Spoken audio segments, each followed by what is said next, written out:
You can earn 100 grand from your gym, and I have proof. His name is James Harris, and he's here to tell you how he did it. He runs Brentwood Barbell in Missouri, and his story is next. This is Run a Profitable Gym. I'm your host, Mike Warkentin. Please hit subscribe wherever you're watching or listening. And now let's get into gym ownership. Brentwood Barbell in Missouri. James Harris, how are you today? I'm good, Mike. How are you? I am fired up. We were talking before the show, and I almost asked you to share your secrets before we hit record. We're recording now. I want to know the story. And you were talking a little bit about struggles before you found success. So put this in perspective for people who might be struggling out there right now. I was one of them at one point. What was your lowest point as a gym owner? Yeah, so a little bit of background. When I came in to owning a gym, I by trade, I was a physical therapist.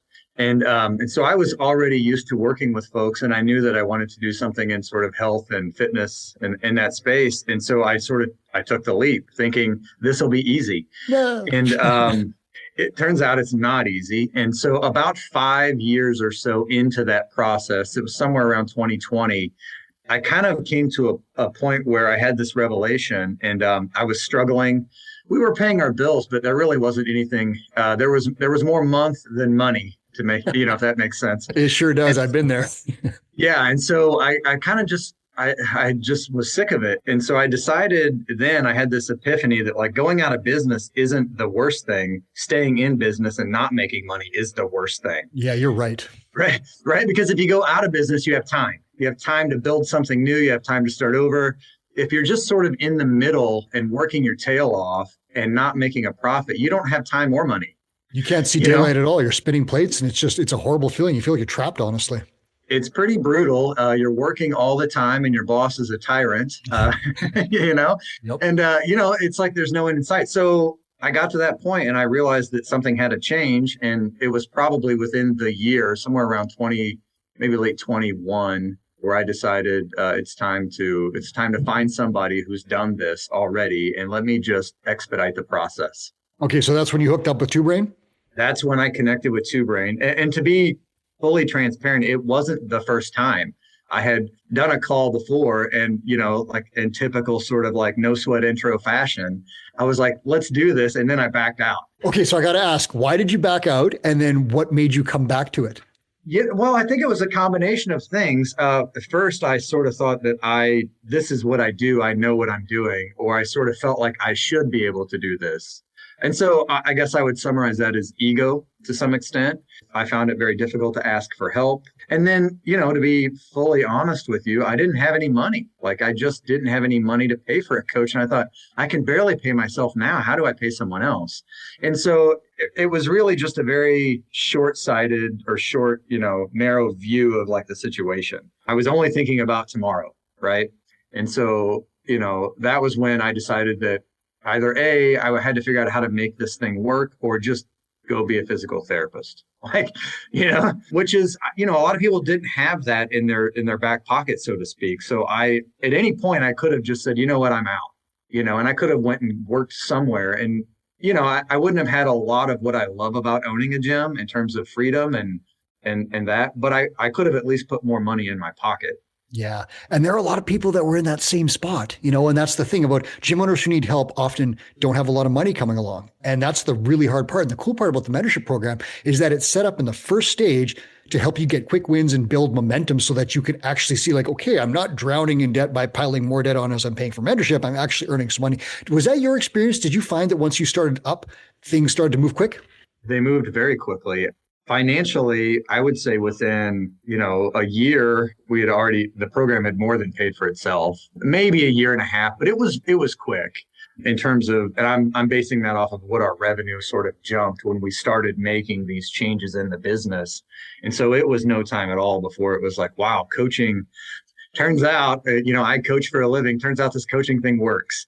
And so I think as a side benefit, it gave me a tremendous amount of insight into now, like talking to somebody who's sort of sweating a little bit about coming on and they're looking at the investment and I get it. It's like, look, man, I've been in that chair too. I totally understand where you're coming from, but it was a very quick turnaround. Okay, so that's good to hear. And, it's interesting because you talk about the ego thing. I had the same thing where I should be able to figure it out. I imagine you're probably a really great physical therapist and you're probably a great coach, but no one taught us entrepreneurial skills. That was my thing too, where I think I was an okay trainer Absolutely. and I'm decent at media and so forth. But like I had not a clue about running a business. And all of a sudden I'm trying to run my business by teaching squats better and the things just don't match up, and that's where I need help. And at my lowest point, I was losing $5,000 a month. That's what I called Chris Cooper and said, like, and he was a personal friend I'd worked with in another job. And I said, like, I'm screwed. I need help. And that's where we connected. And it worked out really well eventually. I had to put in the work though and swallow the egos the same as you did. So let me ask you this 60-second summary. What's your business? Tell me what you do. Like, who do you sell to? What's your space like, staff, all the stuff? Yeah, for sure. So we're serving mostly folks that are, 40 to 60 years old. We've got younger, we've got older, but that's kind of like our primary demographic. It's about equal male female split, maybe 55% female, 45 male, but pretty down the middle. And we're mostly working with folks that have in some way, shape, or form come to understand the importance of strength training, but they don't know like where to start. They don't know how to do it. They're typically completely new, or maybe they had a previous experience that didn't go so well for them. They know it's important. They know it's part of healthy aging and maintaining all the things they want to do in life, but they just don't know where to start. And so that's predominantly who we're serving. And we work with them through three primary programs. We have of course, personal training or private coaching. We have group coaching. And then we have what we call hybrid, which is a combination of the two, or someone will get like a personal training session a week, and then they'll backfill their program with group training. And so that's kind of how we work with them. And then as far as our staff, we have 3 full-time coaches, and that's including me. And then we have 3 part-time coaches, and we just brought on an intern this week. And so our goal is by the end of May to have her up and running and put her in the class rotation. And so as far as the space goes, we sort of got pushed into the space that we're in. We were in a building that we liked when I first started, but the city was rezoning and restructuring. They built this beautiful park. And so they're like, you guys got to go. So we kind of got pushed pushing up into the local space. businesses. Yeah. I know, right? And so we kind of got pushed into a space. It's 6,000 square feet. And frankly, we did not need 6,000, but I wanted to be in this community. And so I said, I'm going to take the leap. And so that's our space. It's about 6,000 square feet. And it's actually perfect now because we've grown so much. And we have it broken down. Basically, half of the space is all power racks, barbells, super cool. Folks get their own space to lift. And then the other half is it's our turf area. There's like some general accessory type stuff, dumbbell stuff, that kind of stuff. And so the layout just works perfectly for us. Okay, so that's a really great summary of what you're all about. Not uncommon. Like you have your market dialed in. You've got a nice open space warehouse concept, I'm assuming, and then you've got like free weights and you're doing personal training, some group stuff, and then the hybrid plan, which I love between the two of them because which group client couldn't benefit from one extra personal training session a month? Literally all of them. That's a great thing that I wish I had done. It's actually really funny because we only have that program at the request of a client. And I at the time I said, I don't know. And now there's we have 15 people in that program, and that's a $350 a month program. Right. And it's like, are you kidding me? It's just kind of funny how it took off like that, but it's a great program and people love it. Someone needed to smack me over the face with a sandbag back in the day and tell me about that one. I wish I had started that because I would have been our ARM at my gym when we were struggling was in the 118, 120 range, something like that. If I had just sold, a $50 PT session, which I think is too low of a price, but if I had sold $50, all of a sudden I'm up to 160, 170. If my group classes were priced properly, all of a sudden I'm over 200 and then life is beautiful. And gym owners, if you're listening out there, a $205 average revenue per member with 150 members, that can equal $100,000 take home. We have the spreadsheets. You can literally see that. It works like a charm. So those are some numbers that you can target. Can you go higher? Yeah. Some of our top ARM gyms are like $500. It's insane Absolutely. what they're able to do. But start with 205 and 150, and then you have the world at your feet, and you can decide how you want to scale. So Let's talk about what you've done. I'm very curious to see. So you talked about struggling. Obviously, that was in the 2020 to 2022 period where things were not easy on gyms and service businesses. Let's talk about low points going to 100 grand a year or more. What are some of the key moments that happened? Was it like, a hockey stick where it just shot up, or was it like a staircase for you? How did revenue and growth and income go for you? Yeah, that's a great question. And I kind of, in order to get ready for this, I kind of outlined a couple of things that I think now looking back on were particularly instrumental. The first one was, we've already talked about, asking for help. That sounds sort of cliche, or maybe we talk about it a lot, in this group, but like, be willing to ask for help. And so that was hard for me. I'm kind of a do-it-yourself kind of guy. And so I did that, and I got into the on-ramp program. And then a few things were particularly impactful during on-ramp. The first thing was get organized, right? So like, I had some version of a playbook, but it was kind of sloppy. So I really took that exercise very seriously. I went back and I wrote down all of the things, and I literally wrote out the gold standard for each hat or for each role. And our playbook is like 50 pages long. I look at it now and I'm like, I like to hear myself talk, but but at the time that was very important to me. And so I really wanted to create all those expectations, all those roles. And then the next thing that I think was pretty important in terms of just getting organized was outlining those 3 services that we just talked about, and really sort of defining what each one is, and the price points and the expectations from us and from the client, and just really writing that down and getting clear with it. And then probably the biggest thing, and I'm ashamed to admit that I didn't do this, so if someone's listening and they're not writing an annual plan, like, that was enormous. Like, everything that we were doing up to 2021 or 22 was reactive. Like, it was chasing our tails. Like, every single thing we did was in reaction to something. And, when I started on-ramp and I'm working with my coach, and like, I'm like, oh my gosh, like, we're looking ahead. Like, and so that just changed my whole perspective. And I know that sounds like a, well, duh moment, but like, for me, that was brand new stuff. So the annual plan was big. And then the last piece I think that was, particularly important was, I was the guy, before that used to say, we've got money in the account, it's fine. Like, that was my monthly metrics. Yeah. Like, it's so, now I'm like, oh my gosh, like, I can't believe we made it 4 or 5 years. But that was a big deal, because it gives you, context on like, okay, here's my plan by the first quarter or the month or whatever. Here's where I want to be. And I can now look at that and go, yeah, smooth sailing, or we're behind, and how can we change that? Or maybe we're ahead.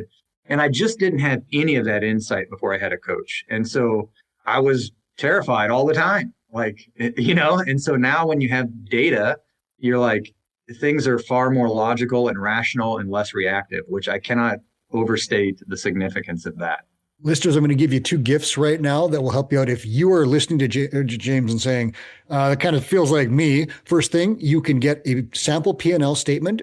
Go on Facebook, find Chris Cooper and send him a DM and ask for a sample P&L. He will send it to you, and you can start working on the metrics. If you don't have one of these, use his and just plug in your own numbers, and you'll start to see this is the first step toward financial literacy. It's a huge deal. You can also send him a thank you and then a follow-up message that says, by the way, can I have your annual plan? He will literally send you a 12-month annual plan with key stuff already on it. You can add to it or subtract as you see fit, but there are tried and tested tactics on there that will help you make more money. So if your summers are crappy, send him a message right now and figure out, what should I do now so that my summer revenue doesn't drop? So those are 2 gifts that you can have right away. I want to ask you this, paying yourself, was it difficult to do? Because I talked to a gym owner yesterday. She started getting some success. She started at $0 income. She got a mentor before, as she opened her gym, and she went from 0. And then she realized she was making money, but she didn't want to pay herself. And it took a mentor to say, you need to start paying yourself. How did that go for you? I was the same way. I was very crabby about keeping money in the business and not rewarding myself. What did you do? Yeah, that's a great point. I think a lot of us get into coaching and we have this attitude that we would do it for free, which is great and terrible, right? But then you get burned out and cranky. Absolutely. It's not a long-term strategy. It's great to have the passion to love it that much, but you've got to reward yourself for putting in the work. And so that was hard for me. And what I did was, working with my coach, she made me increase it. Like, she just literally said, by the time I talk to you next week, you have to have increased the way you're paying yourself. And so I pay myself currently a few different ways. One way is I'm actually on the payroll. And so I have kind of I guess you'd call it a base. Then I also do a profit distribution each month. And then the third way that I pay myself is the gym pays for some of the things I enjoy in life, right?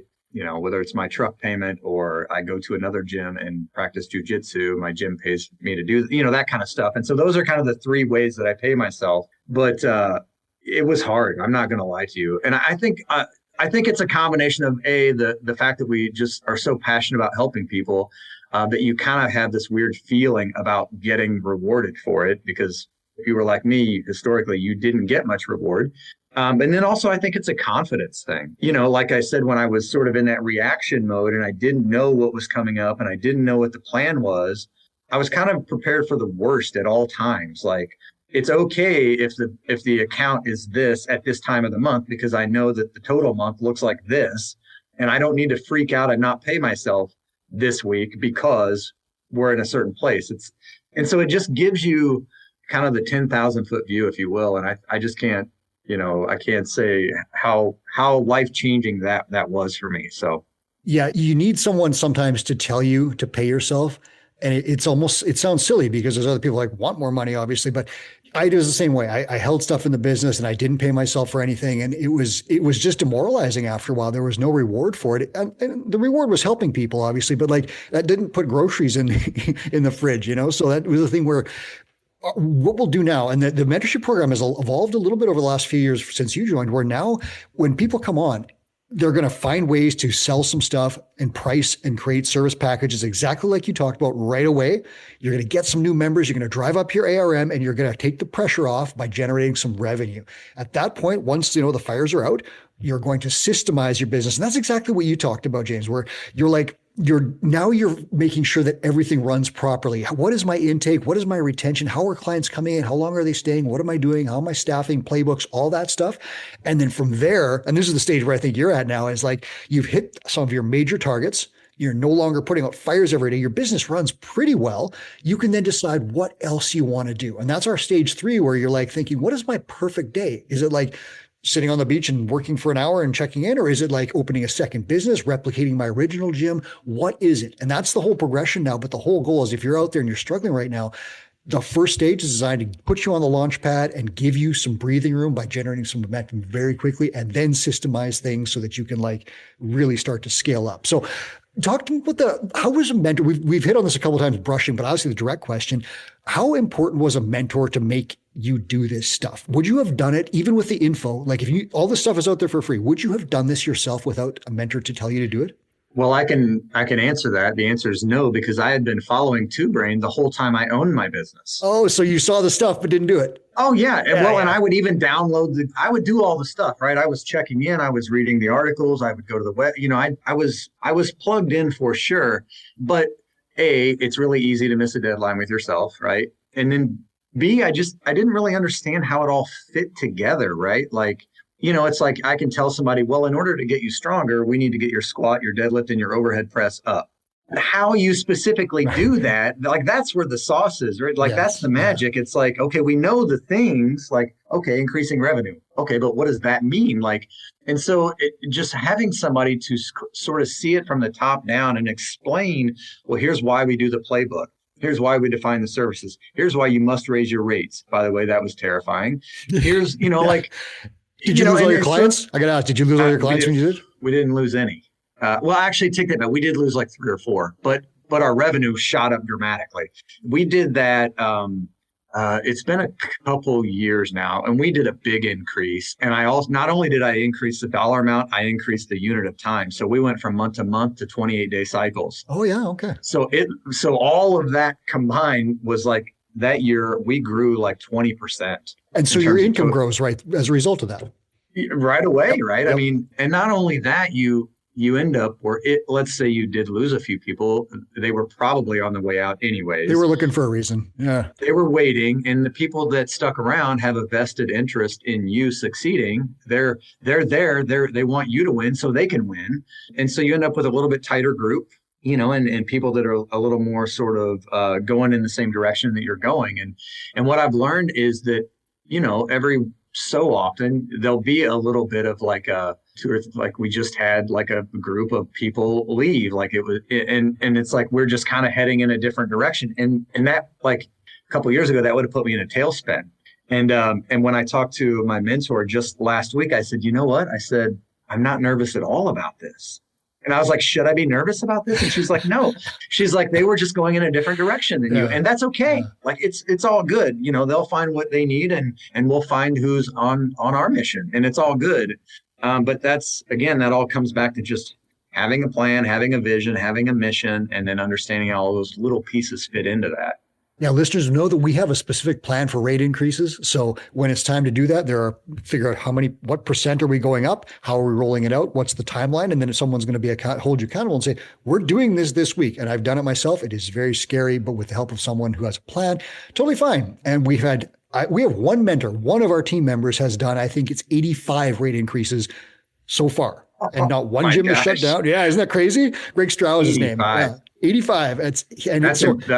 And I did the math, and he's made millions of dollars for gyms. If you actually think about how much, you increase, and it's this gym increased over like spinning up now 5 years, now 7 years, and like millions of dollars.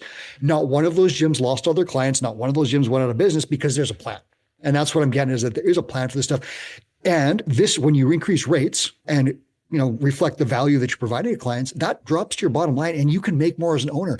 It's scary to do on your own. I would not recommend you do this with the help of a mentor, but I'll tell you this, the first thing you can do right now today, the next person you sell to, do not offer a discount. They don't even know there are discounts exist. So you just stop giving discounts right away. That's a step in the right direction. You can pay yourself more. So that's a huge one.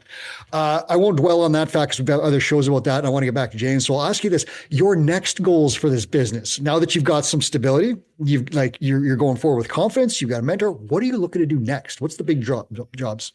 Yeah. I mean, I have some revenue goals, of course, that I want to continue to work towards for the gym as a whole. The way that we've operated as far as my mentor and I, we'll set like a target revenue PR. Hey, let's shoot for X. And then X will kind of happen 2 or 3 times, maybe not in a row, maybe in a row sometimes. And then once we've kind of hit that, then it's like, let's make that the new normal, right? So what we've been doing recently is like 30K a month is the new normal. Like, let's just make that that's the baseline, right? And so we're kind of in that phase. And so that process, I plan on continuing that process up, a few more cycles. So financially, that's kind of what we're doing. In terms of just sort of the bigger picture. Can I ask you one thing before you go on to that one? Yeah. What was your baseline back when you were like in the 2020, 21 range? Do you know? Yeah, I can give you a range. So a typical month would have been more like 18. Yeah. So we're talking almost double over the last 5 years. Yeah. Yeah. Congratulations on that. Yeah. And so, and honestly, a lot of it, I started working with Two Brain. It would have been July. I looked this up. It was July of 22. So this has all really happened in less than 3 years. 3 years even. Whoa. So that's incredible. Yeah. Wow. So yeah. So, I mean, we've done so much in the last 3.5 years. Yeah. It was 18. We might see a 20. 21, but that was like, how did we do that? It's like, let's do that again. When you work with your mentor now, so you set these goals, it's one thing to say, I want to make 30K in revenue or whatever it is, or whatever your number is. Did you get tactics and a plan for how to do that? Yeah. So that's the part that people miss. Right. So one of the things I mentioned a couple of times now is the metrics. And so the way I have it set up is each month, I do our monthly metrics from the previous month, right? So I look at all the things, I look at our revenue, our expenses, all the stuff. And then, so I kind of make my peace with that and where we landed and what we did. And then another document that I have that's very closely related to the metrics document is a projections document. So our payments coming in are a combination of manual payments and automated. And typically our group and hybrid stuff is the automated stuff. And then PT is a little more volatile. And so we typically invoice those clients directly, for the upcoming month. And so there's a combination there. But what we do is we have a process for getting projections in the first 7 days of the month, right? So I know, okay, in April, we're projected to make X. Well, if X is less than the goal, then I put together what my mentor and I just call them gap strategies. And so like I did a quick little example. So like, let's say I need an extra 5K to hit my goal. So I know for us, that's 5 new client intro programs. That's turning those 5 clients over into their monthly RX, which is group or private or hybrid. And then typically there's a specialty program going on. So this month specifically, we had right under, I think it was 13 kids sign up for an 8-week program, and that's $2,500. And so when we put the 5 intros together, we do the 5 turnovers, we do the kids specialty, that's like $5,500. So that was my gap strategies for this month. This is like dark wizardry to me. If you'd told me this stuff back in 2010, right? Or it's like, exactly. You have a plan to make revenue next month other than just like sit and wait and hope. Exactly. So like, my mentor would be like, okay, so I said, well, here's the projection. Here's the goal. And then she would say, well, what are you going to do about it? And like, at first I didn't know the answers. I don't know, I'm gonna put up some Instagram videos. Please tell me. Yeah. And that's where the toolkit comes in, right? Now you can go in there Absolutely. and say like, this is, I need this thing. Oh, here's how I'm going to add revenue. I have a plug and play kids program. I have a plug and play older adults barbell program, nutrition, habits coaching, whatever, right? Yeah, it's a game changer, right? And I'm not gonna. There are months where we just, we didn't hit it, whatever. Most of the time we do, but it happens. But the point is, you're not just sitting waiting to see what's going to happen. You're actively participating, and that is the biggest single thing that has changed between or since not being with Two Brain and being with Two Brain is the ability to control my future to some extent, right? To the degree that any of us can. I feel like I can. And I did not have that before. Like that was just. Oh, I'm happy to hear that. Yeah. And that's the accountability factor of someone saying, did you do the thing that I told you to do that's battle tested, that's worked 500 times in other gyms around the world? And you're like, yeah, I did that. Oh, and it's working. Yeah, and it works. I know. Yeah. Well, I cut you off before because I wanted to hit this, but what were you saying? You had some big picture stuff that you wanted to get into for the business. What else you got going on?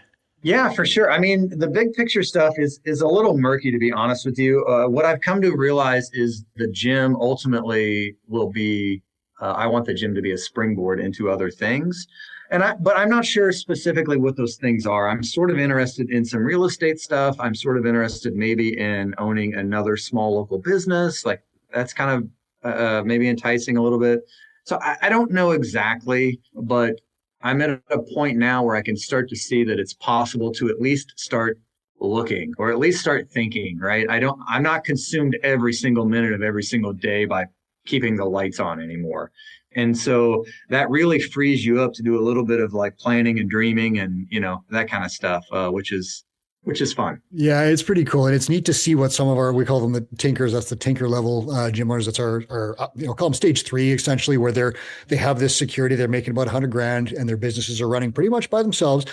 And they do some incredible stuff. We're talking like Airbnbs, crypto, commercial properties, buying their buildings.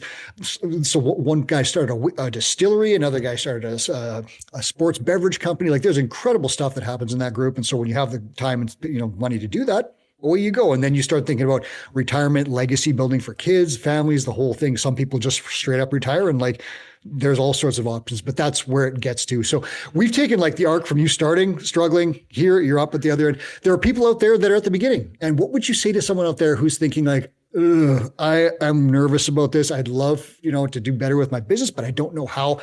And I'm scared. What do you say to that person? Ask for help. Yeah. Seriously. I know we've said that now a couple of times. You don't have to do this on your own. Right now, there's a very small percentage of human beings that just, for whatever reason, can do that kind of stuff. That's just not most of us. And what cost too, Well, absolutely not right. Even if you were able to get it, like I basically flailed about for like 4 years. Yeah, and that's like 4 years of time. I'm 4 years behind where I could be. Me too. Right. Yeah. We could be doing this meeting about some stuff like you're talking about in Florida in person over cocktails. Absolutely. But yeah, so time is really what's valuable. And so if you can find a way to save the time, my advice would be to do that 100%, invest in that. And that's fundamentally that has changed for me where I said I was the DIY guy. I'm not so much the DIY guy. If I'm comfortable with something, great, I'll do it. If I don't know, man, I can't wait to ask somebody. Like, let me find out who knows more about this than me do, and I'll be the student like right away. What's the shortcut? I'll pay you Absolutely, for the shortcut, man. and it's worth it in the end, because like I figured out a few things in gym ownership, and it took me too long and I wasted a lot of money, and I was very frustrated when I got the answer given to me and someone said, do this, and I did it, like raise your rates, for example, and do it on this, the third of the month, do it now. All of a sudden things change, whereas I didn't have to beat my head against the wall to try and figure things out and get scared. So it reduced my anxiety, and it also just made me take action and move, and the time saving was enormous. But I had wasted too much time at that point. So if you're listening out there, book a call, link in the show notes. You can definitely talk to someone. They're going to do a deep dive into your business, find out your greatest areas of opportunity, and give you some suggestions. If you like the plan, jump in, and you could one day be where James is. James, congrats on your success, and thanks for sharing your story. I really appreciate it. Thanks, Mike. I really appreciate being on. It's been a lot of fun talking about it. Yeah, we'll check in with you again and see what you decide to do when you decide to take the next step and grow even further, maybe in a second business or something like that. You'll come back? Absolutely. Can't wait. All right. That was James Harris. He might be back. This is Run a Profitable Gym, and I'm your host, Mike Warkentin. And now here's Chris Cooper, Two Brain founder, with a final message. Hey, it's Two Brain founder Chris Cooper with a quick note. We created the Gym Owners United Facebook group to help you run a profitable gym. Thousands of gym owners just like you have already joined. In the group, we share sound advice about the business of fitness every day. I answer questions, I run free webinars, and I give away all kinds of great resources to help you grow your gym. I'd love to have you in that group. It's Gym Owners United on Facebook, or go to gymownersunited.com to join. Do it today.